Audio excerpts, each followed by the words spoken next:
Hello बच्चों, BPSC विद्यापीठ में आप सभी का पुनः स्वागत है। और विद्यापीठ भारतीय संविधान या भारत की राजनीति से संबंधित बहुत ही महत्वपूर्ण टॉपिक को लेकर उपस्थित है। जैसे कि पिछले वीडियो में बताया गया था, जिसमें हम लोगों ने इंडियन जुडिशियरी के कुछ टिपिकल पॉइंट को डील किया था कि कैसे हम लोग इस बात को डील करें डिटेल फॉर्म में और ऑब्जेक्टिव में कि इंडिया में integrated and independent judiciary system है। भारत में एकीकृत और स्वतंत्र न्यायपालिका है। तो हम लोगों ने इसको डील किया। मेरा विश्वास है कि आपको समझ में आया होगा, अच्छा लगा होगा।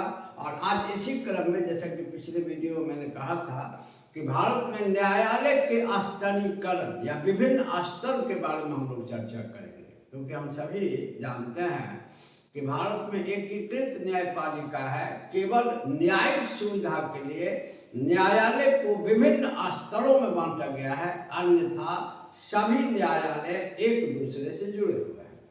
उसी संदर्भ में देखें कि भारतीय न्याय प्रणाली में जो न्यायालय के स्तर हैं, इनमें सबसे ऊपर है सुप्रीम कोर्ट, सर्वोच्च न्यायालय, एपेक्स बॉडी है पूरे इंडिया में जुडिशियल सिस्टम का। दूसरे स्तर पर है द हाई कोर्ट, उच्च न्यायालय।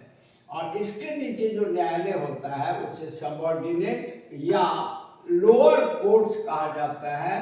अधीनस्थ या निम्नस्थ न्यायालय हिंदी में कहते हैं। याद रखेंगे कि राज्य की न्यायपालिका में से न्यायपालिका राज्य का और केंद्र का होता है नहीं, लेकिन एक राज्य क्षेत्र के अंदर जो न्यायपालिका का विभाजन है उसमें हाई कोर्ट, सबऑर्डिनेट और लोअर कोर्ट्स, और उसके सबऑर्डिनेट और लोअर कोर्ट्स आते हैं। तो हम लोग बहुत पहले के वीडियो में supreme court and high court के बारे में पूरा डिटेल्स पढ़ाया हुआ है। आप सर्च करेंगे पॉलिटी वाले प्लेलिस्ट में तो आपको मिल जाएगा। और आज हम लोग लोअर कोर्ट्स को फोकस करते हैं। तो देखिए कि स्टेट में हाई कोर्ट्स के नीचे लोअर कोर्ट या सबऑर्डिनेट कोर्ट होते हैं। और सबऑर्डिनेट यानी अधीनस्थ न्यायालय, जिसको निम्नस्थ न्यायालय भी कहते हैं। और पहला सवाल कि भारतीय संविधान के भाग 6 में पार्ट 6 में अनुच्छेद 233 से लेकर 237 तक, 233 से लेकर 237 तक सबऑर्डिनेट या लोअर कोर्ट्स के बारे में एनालाइज किया गया है। यानी सारे प्रावधान, यहाँ भी हमारा सवाल ऑब्जेक्टिव में बनेगा। तो संविधान के भाग 6 में अनुच्छेद 233 से लेकर 237 तक लोअर कोर्ट्स या सबऑर्डिनेट कोर्ट्स का विवरण दिया गया है भारत के संविधान में। अब देखिए कि डिस्ट्रिक्ट लेवल पर, जिला स्तर पर जो सबसे बड़ा न्यायालय होता है भारत में, उसको कहते हैं द डिस्ट्रिक्ट एंड सेशन जजेस कोर्ट। जिला एवं सत्र न्यायाधीश न्यायालय, हिंदी थोड़ा टिपिकल है तो हम लिखते हैं अंग्रेजी में ही हैं ताकि समझ में आए, और हिंदी भी बताते हैं। हिंदी भी हम लोग पढ़ते हैं, एक्चुअली हिंदी में ही हम लोग पढ़ते हैं, लेकिन प्रश्न बनाने के लिए इंग्लिश टर्म जाने तो बढ़िया है। तो इसको कहते हैं डिस्ट्रिक्ट लेवल पर। सबऑर्डिनेट कोर्ट में सबसे जो एपेक्स बॉडी है वो डिस्ट्रिक्ट एंड सेशन जजेस कोर्ट, जिला एवं सत्र न्यायाधीश न्यायालय होता है। और जैसे कि ब्रैकेट में लिखा हुआ है, apex judicial body among all lower courts. जितने भी लोअर कोर्ट्स हैं, अधीनस्थ न्यायालय हैं, इनमें सर्वोच्च न्यायालय या सबसे ऊपर का न्यायालय, एपेक्स जुडिशियल बॉडी, सबसे ऊंचा न्यायिक संस्थान हमारा डिस्ट्रिक्ट एंड सेशन जज कोर्ट ही होता है। और देखिए इसमें दो नाम है, डिस्ट्रिक्ट जज एंड सेशन जज। एक्चुअली होता क्या है कि इसके ऊपर दो तरह का भार होता है, दो न्यायिक मामलों को देखता है। हम सभी जानते हैं कि न्यायिक मामले दो तरह के होते हैं, दीवानी और फौजदारी, सिविल एंड क्रिमिनल। हम सभी जानते हैं कि धन संपत्ति, जमीन जायदाद का जो मामला होता है ये दीवानी मामला कहलाता है, सिविल मैटर या सिविल केस।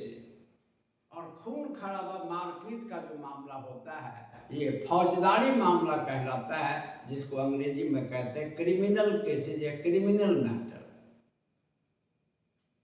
तो मुकदमा दो तरह का होता है। न्यायिक वाद सामान्य में दो तरह के होते हैं।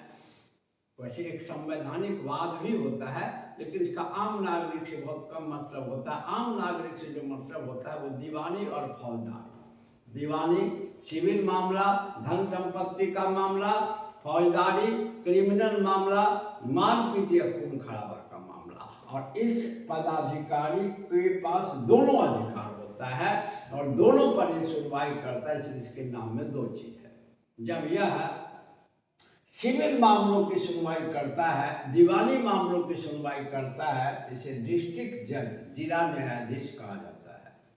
और जब यह क्रिमिनल केस फौजदारी मामले की सुनवाई करता है तो इसे सेशन जज कहा जाता है, सत्र न्यायाधीश।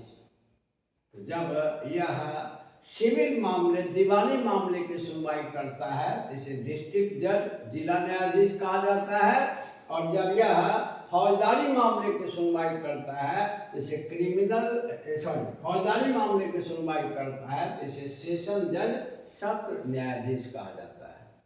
अब इसके नीचे सामान्यतः एक बात और ध्यान में रखना है। एक्चुअली होता क्या है कि राज्य विधानमंडल के अधीन इसके कानून होते हैं लोअर कोर्ट्स के। Supreme court and high court तो वो नियंत्रण होता है संसद के नियंत्रण में, और लोअर कोर्ट से रिलेटेड जो बहुत सारे लॉ हैं वो राज्य विधानमंडल को बनाने का अधिकार होता है। और राज्य विधानमंडल इससे संबंधित जो कानून बनाती है स्टेट वाइज ये वैरी करता है, लेकिन मिला जुला करके इंडिया में बहुत कम वैरी करता है। मिला जुला करके इंडिया में एज ए होल अधीनस्थ न्यायालय के 3 स्तर हैं,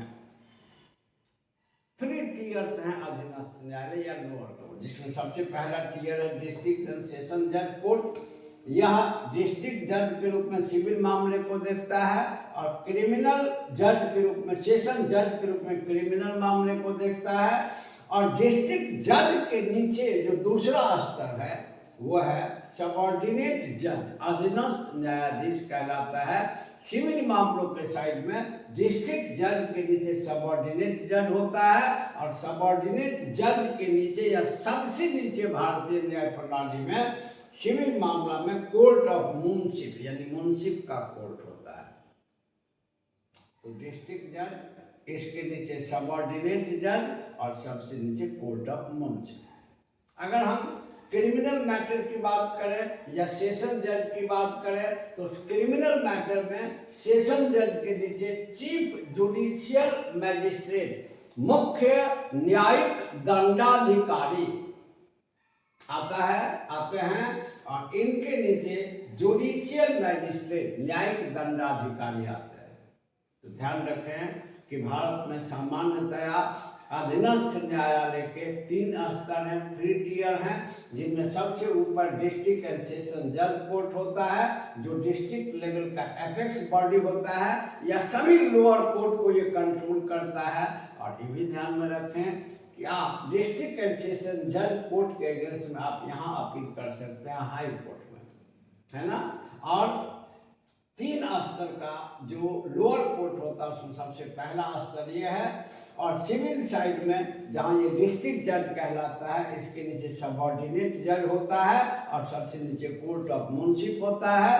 और क्रिमिनल केस के मामले में या सेशन जज के नीचे चीफ जुडिशियल मैजिस्ट्रेट होते हैं और इनके नीचे जुडिशियल मैजिस्ट्रेट होते हैं। तो ये भारत में न्यायालय के समान स्तर हैं, जिनमें सबसे मुख्य बात ध्यान में रखनी है अधीनस्थ न्यायालय के विभिन्न स्तर। 3 टियर में अधीनस्थ न्यायालय है, डिस्ट्रिक्ट एंड सेशन जज और डिस्ट्रिक्ट जज के नीचे 2 सिविल मामलों में अधीनस्थ होते हैं और सेशन जज के नीचे भी 2 अधीनस्थ होते हैं। तो त्रिस्तरीय अधीनस्थ न्यायालय का गठन है भारत में और इसका उल्लेख संविधान के भाग 6 में अनुच्छेद 233 से 237 तक है। अब थोड़ी सी जानकारी जो हमारे प्रश्न पूछे जाते हैं वो आपको डिस्ट्रिक्ट जज एंड सेशन कोर्ट्स के बारे में, डिस्ट्रिक्ट एंड सेशन जज कोर्ट के बारे में, अधिकार के बारे में प्रश्न पूछे जाते हैं। इन सब के बारे में नहीं ज़्यादा पूछे जाते, केवल आपको स्तर ध्यान में रखना है। और इनके अधिकार के बारे में जो पूछे जाते हैं, यहाँ बॉक्स में लिखा हुआ है डिस्ट्रिक्ट एंड सेशन जजेज कोर्ट्स। तो डिस्ट्रिक्ट एंड सेशन जजेज कोर्ट्स जो होते हैं, इनमें सबसे पहला पॉइंट रखिए, highest judicial authority in the district. याद रखें, जिला स्तर पर यह सबसे ऊपर न्यायिक अधिकारी होता है, न्यायिक अथॉरिटी, जुडिशियल अथॉरिटी होता है, जैसा कि यहाँ भी लिखा हुआ है।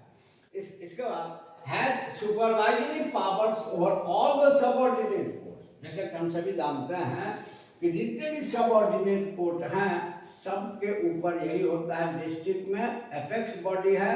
तो जितने भी लोअर कोर्ट्स हैं या सबऑर्डिनेट कोर्ट्स हैं, सबके सुपरविजन का अधिकार इसी के पास होता है, पर्यवेक्षण का अधिकार इसी के पास होता है। इसके बाद हैज पावर टू इम्पोज, क्षमा करें, has power to impose any sentence including life imprisonment and capital punishment or death sentence। इसका जो पावर है वो किसी भी सेंटेंस बने होता है आपको फैसला, यह लाइफ इम्प्रिजनमेंट, आजीवन कारावास, ये ज़्यादा ध्यान रखें। ये क्या क्या इसके पास अधिकार है, ये भी काफ़ी पूछे जाते हैं। तो यह आजीवन कारावास की सजा दे सकता है, कैपिटल पनिशमेंट, अर्थ दंड दे सकता है, एंड डेथ सेंटेंस, ये ज़्यादा ध्यान में रखना है, यह मृत्यु दंड भी दे सकता है। तो यह अपने संवैधानिक अधिकार के तहत आजीवन कारावास दे सकता है, आजीवन कारावास का फैसला दे सकता है, अर्थ दंड दे सकता है और मृत्यु दंड भी दे सकता है। तो तीन इसके अधिकार हैं, आजीवन कारावास, अर्थदंड और मृत्यु दंड।